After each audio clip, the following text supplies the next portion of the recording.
Vamos a empezar a hablar acerca de las fracturas, patología muy importante en la parte de traumatología y tiene una altísima frecuencia en cuanto a la consulta externa de cualquier médico general. Para esto hemos creado un pequeño consultorio que nos va a poder ayudar un poquito a comprender esto de las fracturas y especialmente a hacer práctico este tema, ¿no? Vamos a tratar de simular una consulta externa, en la cual el principal motivo de consulta de nuestra paciente es un dolor a nivel del antebrazo, ¿no? Se refiere que le duele mucho el antebrazo. Entonces, por lo tanto, nuestro médico tiene que recordar que toda lesión traumática tiene posiblemente un origen. Es por eso que se pregunta.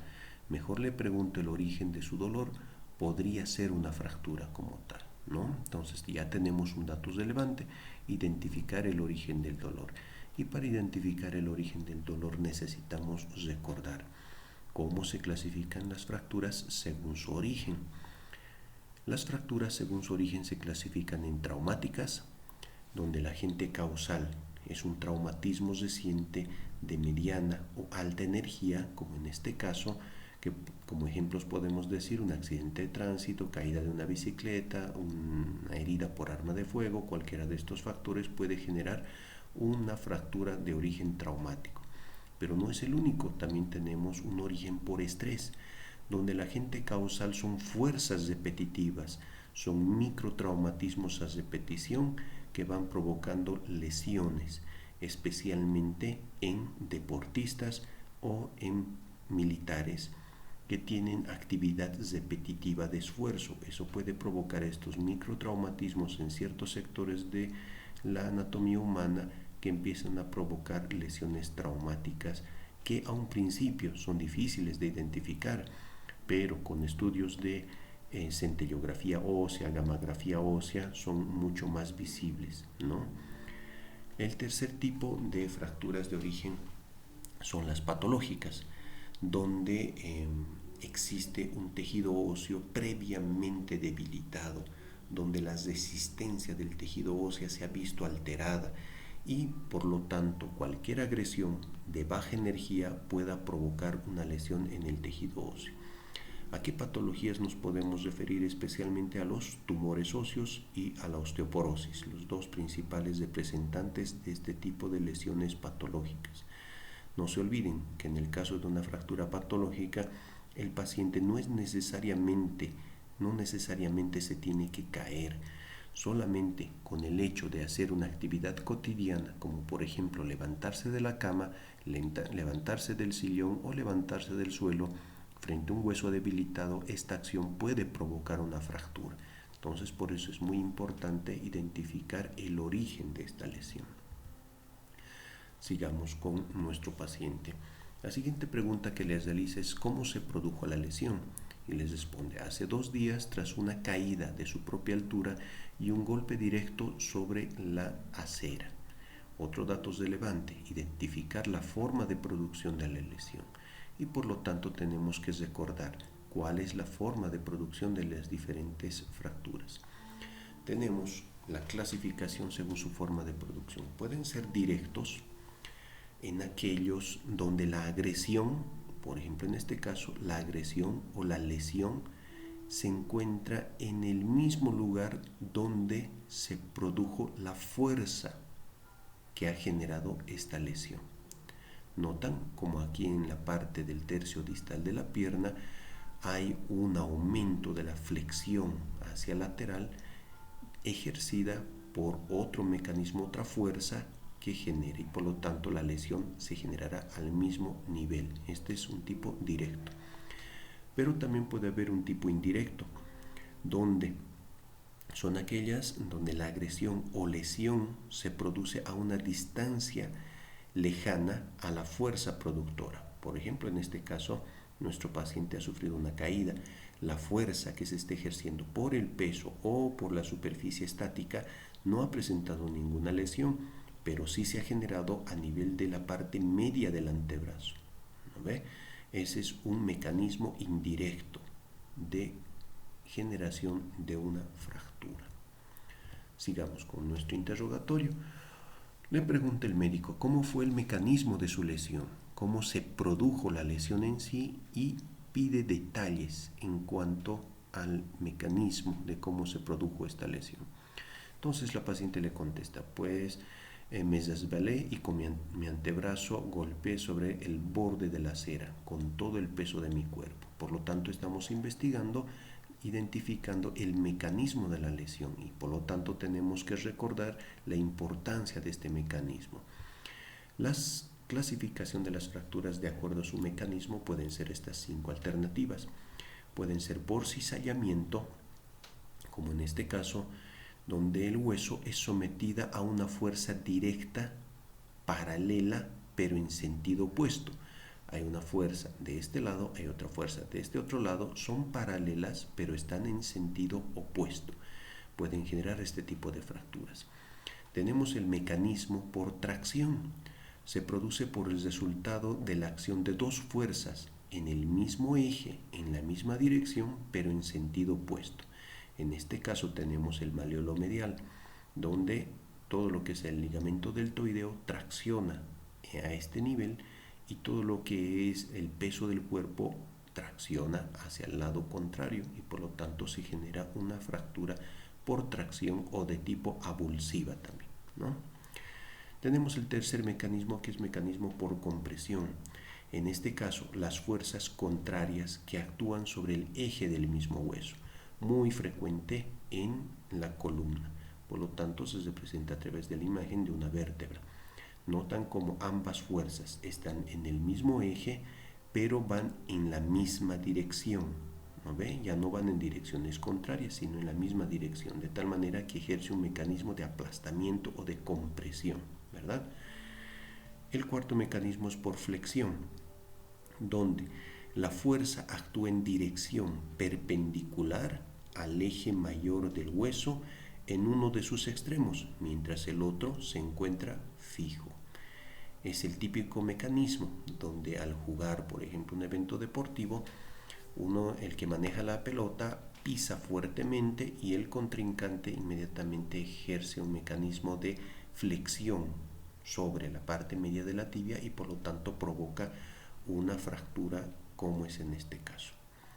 El último mecanismo que tenemos que mencionar es el mecanismo por torsión, que es el resultado de una fuerza que imprime un movimiento rotacional sobre su propio eje, estando el otro extremo fijo. También caso muy frecuente, ¿no? Especialmente a nivel de las fracturas del tercio medio de la tibia o a nivel del tobillo como tal, ¿no?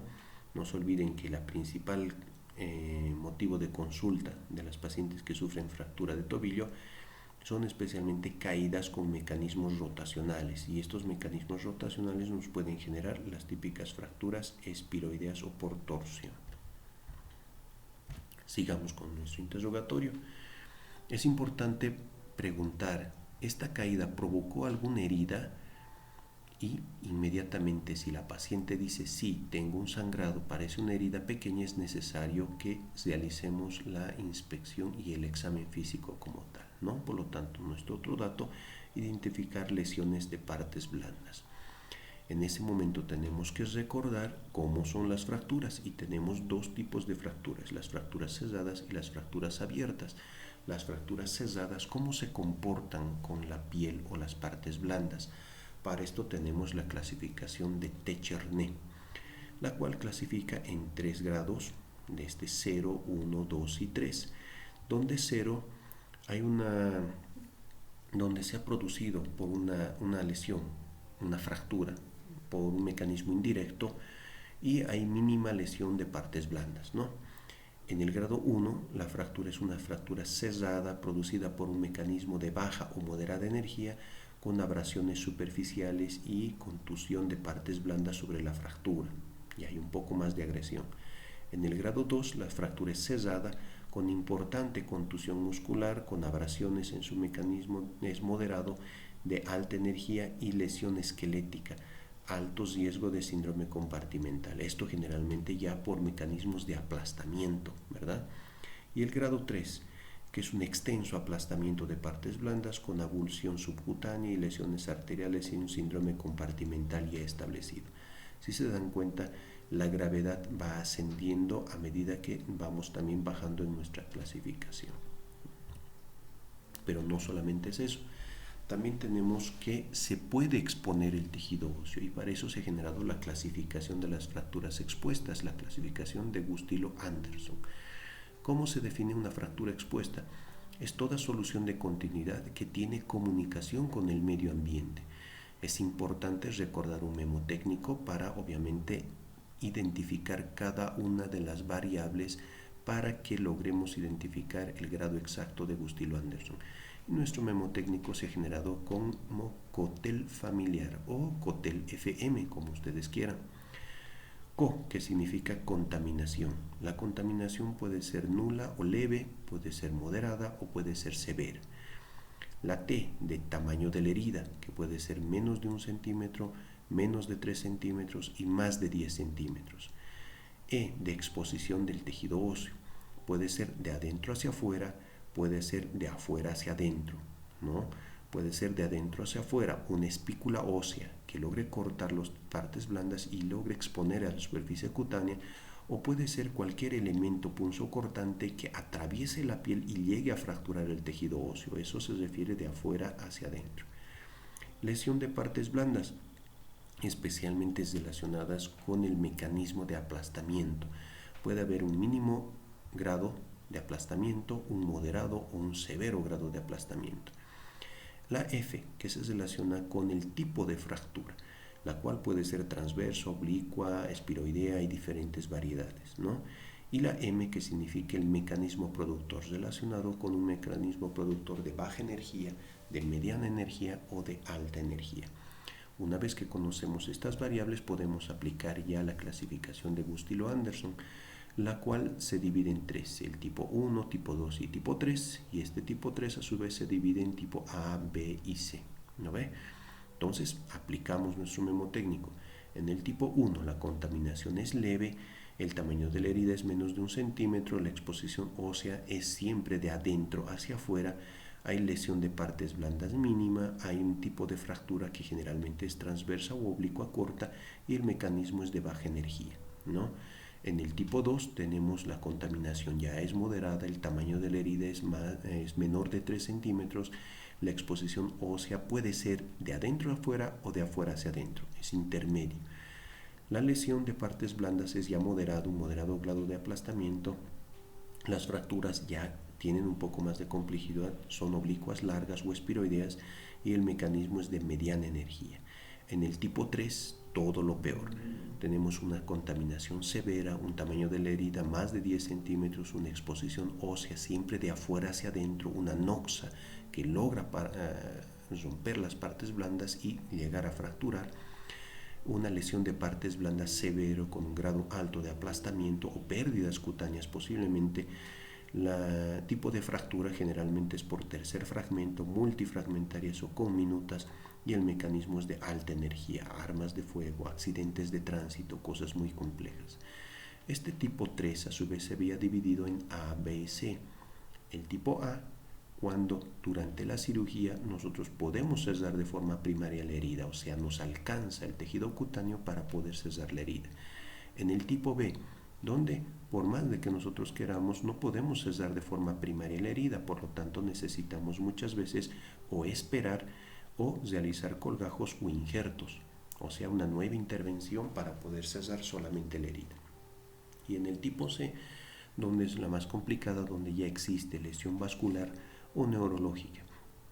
Muchas veces este tipo 3C ya es sinónimo de amputación.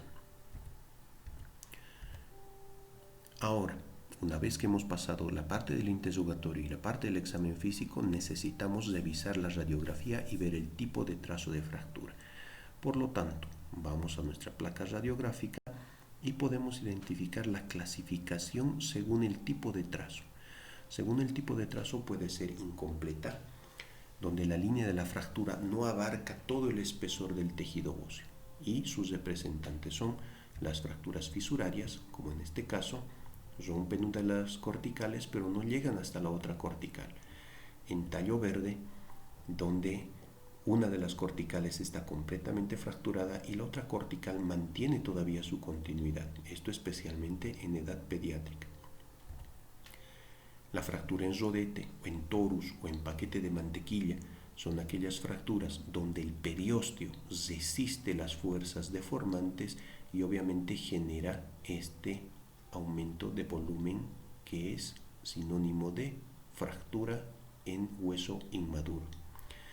Y las deformidades plásticas es donde tanto el hueso como el periósteo resisten la deformidad, pero obviamente por esta plasticidad, por esta gran cantidad de agua que tiene el hueso inmaduro, se genera una deformidad plástica, que es lo que vemos en este antebrazo, ¿no? Vemos integridad de ambas corticales, pero obviamente hay una deformidad, tanto en el radio y en el cúbito, la cual necesita obviamente una corrección. También tenemos las fracturas según su tipo de trazo, que son las completas. Existe una solución de continuidad que afecta todo el espesor del hueso y el periósteo. Sus principales representantes, las transversas, como en este caso, completamente transverso, una oblicua corta. ¿Qué le diferencia de la transversa de la oblicua corta? La diferencia en los grados. Literalmente se dice que una fractura transversa tiene menos de 30 grados de angulación entre sus trazos de fractura. Y una oblicua corta tiene más de 30 grados de angulación entre su trazo de fractura. Es decir, si nosotros agarramos un transportador, podríamos ver que esto es más de 30 grados. Por eso se denomina como oblicua corta. Una oblicua larga es aquella fractura que duplica la longitud de la fractura con relación al diámetro del segmento óseo fracturado, ¿no ve? Entonces, si nosotros medimos esto, es prácticamente el doble de la fractura. Esta es una oblicua larga. Y las fracturas espiroideas, las típicas fracturas a nivel de la pierna, especialmente donde el trazo es elíptico o espiroideo, ¿no? Da toda una vuelta al segmento óseo y es más característico de miembros inferiores. Verificamos no solamente si hay un trazo, sino verificamos si hay otros trazos de fractura. Por eso es importante poner mucha atención a la radiografía.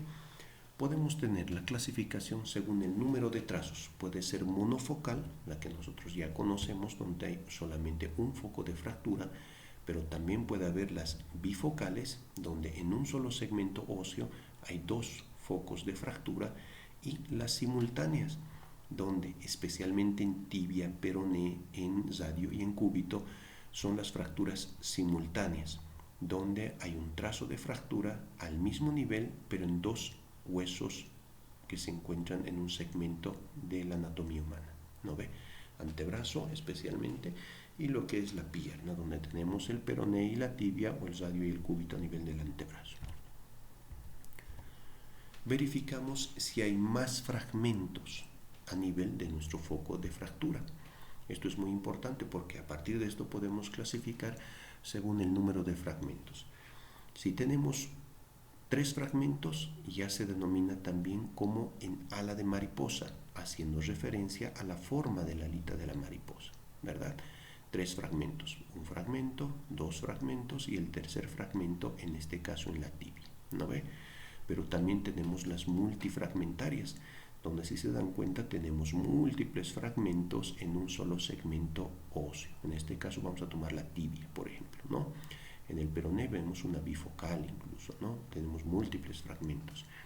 Pero lo que la diferencia de la conminuta es que en la multifragmentaria los fragmentos guardan relación entre sí. ¿Eso qué quiere decir? Es que si yo tengo mucha imaginación, podría, solamente con ver la radiografía, tratar de colocar cada fragmento en su lugar. Si ustedes se dan cuenta, hay múltiples fragmentos, pero yo, haciendo un poco de imaginación, podría colocar este fragmento por acá, reducir este por acá, y me da todavía la forma, ¿verdad? Eso es la diferencia de las conminutas. En la conminuta hay más de 4 fragmentos, pero obviamente cada fragmento no guarda relación con el otro. Si en este caso estaría pensando dónde va este fragmento, no tendría ni idea. porque no sabría si colocarlo aquí, o es un fragmento que ha desaparecido o está. Eso se llama conminución. Son fragmentos que no guardan relación con otros fragmentos y son de pequeño tamaño. Siguiente. Seguimos con nuestro interrogatorio. Ahora que ya conocemos las características de su fractura, necesitamos realizar un tipo de tratamiento. En este momento nuestra paciente se pone a preguntar, ¿no? ¿Me pondrá un yeso o será una cirugía? Eso nos hace recuerdo a que tenemos que verificar la estabilidad y el desplazamiento de las fracturas. Y para esto tenemos que recordar, obviamente, la estabilidad y el desplazamiento. ¿Cuándo se considera una fractura estable? Es aquella fractura en la que al realizar una fuerza deformante no pierde su reducción. Las fracturas transversales u oblicuas cortas son sus principales representantes y estas requieren un tratamiento con órtesis o un aparato de yeso. Las fracturas inestables es aquella fractura que pierde su reducción frente a cualquier fuerza ejercida. Generalmente son fracturas que tienen una angulación más de 45 grados y estas sí o sí requieren tratamiento quirúrgico para darle esta estabilidad.